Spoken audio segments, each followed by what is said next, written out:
All right, we have these readings today, and for the rest of this week, I'm going to be pulling them from these two texts.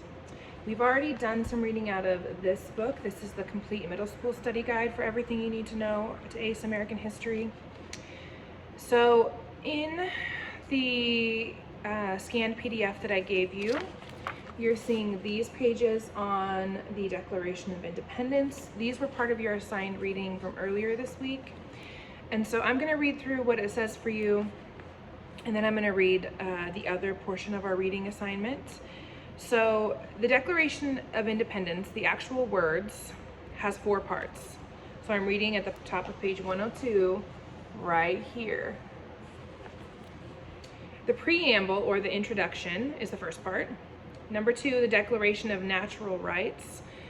Number 3, a list of grievances against the king. Those are complaints against the king. And number 4 is the Resolution of Independence by the United States. So that particular document was something that the Continental Congress wrote in order to officially say that we are independent from King George, and we're doing it within the legal ways to do it. And I'm going to read through just the main pieces from in here, and then we're going to read through a little more information from the other text. An actual document, the preamble says, actual words, when in the course of human events it becomes necessary for one people to dissolve the political bands, they should declare the causes which impel them into separation. So that's basically saying people have to have a reason if they want to revolt against the government. If they want to have freedom or be able to break away from government that's instated, and then they need to be able to state their reasons. So that's what we're doing, not we, but that's what they were doing with the Declaration of Independence. So they take in there from this Declaration of Natural Rights, which is in the middle of this page, we hold these truths to be self-evident, that all men are created equal, that they are endowed by their Creator with certain unalienable rights, that among these are life, liberty, and the pursuit of happiness. So what that means is that some rights come from the fact of just being human. So just being born and being a human gives you a certain amount of rights in the world, or it should. These rights cannot be taken away by a king, is what they were saying. When they said equal, the founding fathers didn't initially include, this is important, but something that we will learn about as we go throughout American history, they did not originally include Native Americans, slaves, or women. So they missed something there, but this is the start. On the second page, page 103, we're going over some other details from the Declaration of Independence. So the colonies justified their separation from King George by making a list of grievances, and this is a quote from their list of grievances. The history of the present King of Britain is a history of repeated injuries and usurpations, all having in direct object the establishment of an absolute tyranny over the states. So tyranny means to rule by harsh absolute power. So they're saying King George isn't being a fair governor, which he's a king, but he was governing. So he wasn't governing fairly. He was being harsh, and he was using absolute power. So they're saying that's not okay.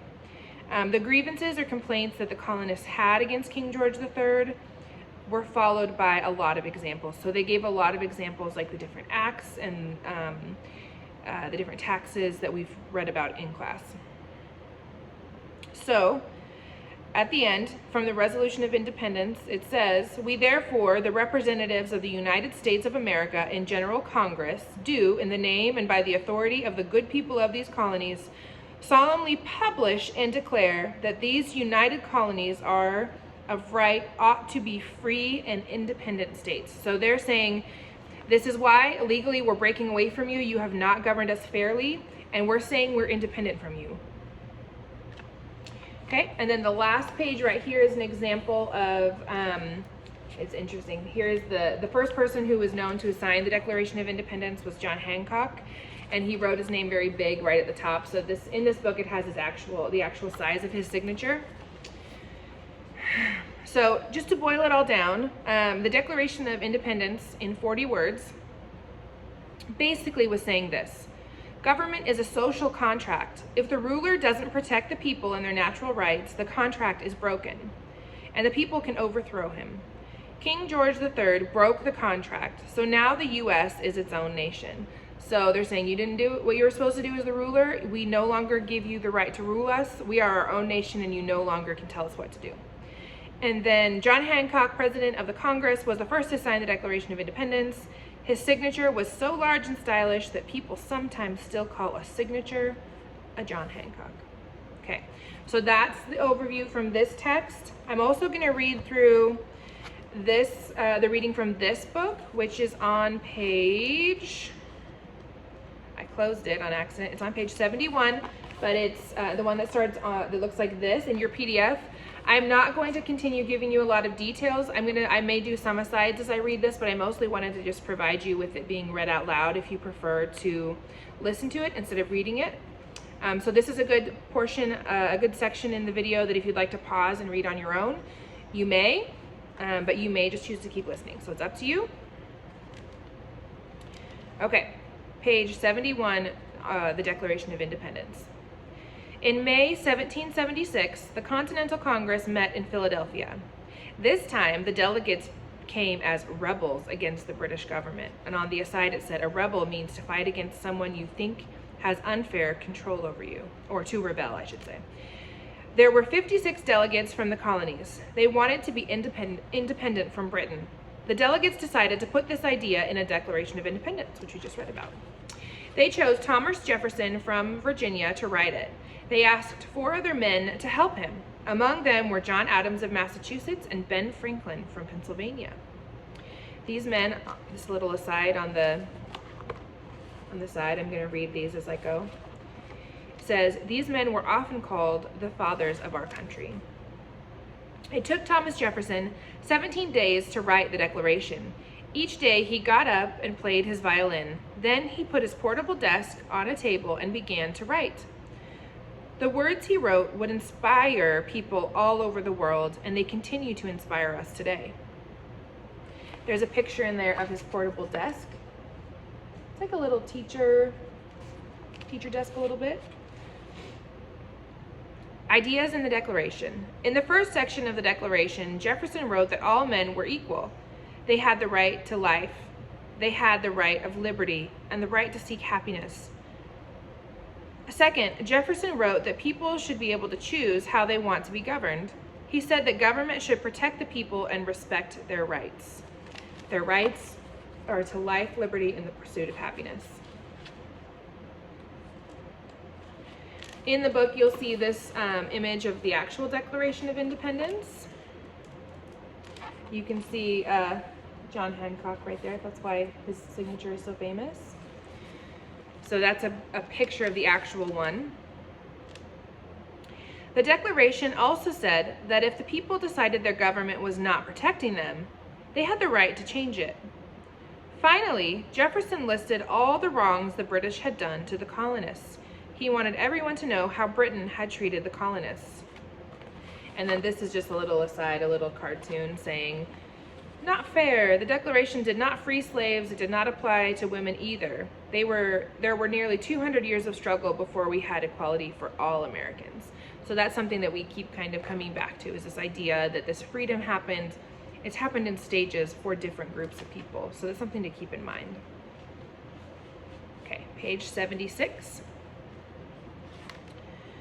On July 4th, 1776, the delegates met in Independence Hall in Pennsylvania to vote on the Declaration of Independence. They voted to accept it. The men knew that declaring independence from Britain was dangerous. If the colonists fought and didn't win, the British would punish them, maybe even hang them. So they were putting their lives on the line because they thought it was so important and critical that the colonies would have independence from Britain. They knew they all had to work together. Benjamin Franklin said, "We must all hang together, or most assuredly, we will all hang separately." Meaning, if we don't stick together, we're gonna die. After the vote, they rang a large bell at Independence Hall called the Liberty Bell. The bell rang all day. As the bell pealed out, people all over Philadelphia knew the Declaration had been approved. And the bell is still available to be seen as a historic artifact, though it's cracked and it no longer rings. But if you were to go to Philadelphia, you could see it. The last page, page 78.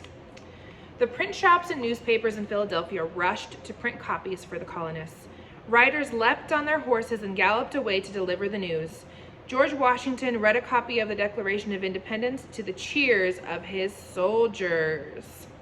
Okay, so that was the official document that the colonists used in the Continental Congress to declare, no, we are independent from Britain, and this is why. So they created a legal justification for the acts that they took as rebels or as patriots for the Revolutionary War. If you have any questions on that, let me know. Go ahead and fill out the included reading guide that I have included with this assignment.